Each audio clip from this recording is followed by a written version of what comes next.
Sentro pa rin ng search and rescue operations ang General Santos City na napuruhan ng magnitude 7.8 na lindol. 37 na ang naitalang namatay. Alamin natin ang update mula sa NDRRMC. Nasa linya ng telepono si Justin Ignacio. Justin?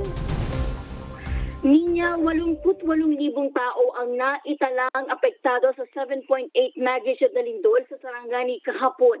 Ayon sa National Disaster Risk Reduction and Management Council, mula yan sa mahigit 19,000 pamilya mula sa 51 barangay sa Zamboanga Peninsula, Davao Region at Soc-Sargent at BARM.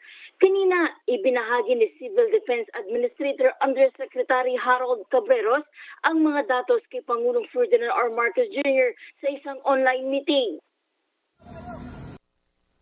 How about our evacuation centers? Yung mga designated evacuation center, nagagamit ba lahat o may nasira din?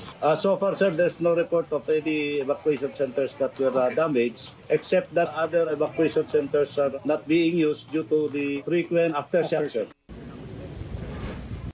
44 na evacuation centers ang ginagamit ngayon. Nasa 37 pa rin ang naitatalang nasawi. 33 rito ay mula sa Soc-Sargent. Higit 400 ang sugatan at 4 pa ang nawawala rito.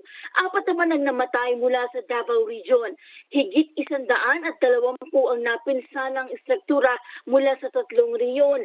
Sa pagtaya ng DPWH, nagkakahalaga ng 1 billion pesos ang nasirang infrastruktura. Sa ngayon, nagpapatuloy pa rin ang retrieval operations ng mga otoridad. Balik sa iyo, Ninya. Maraming salamat, Justin Ignacio.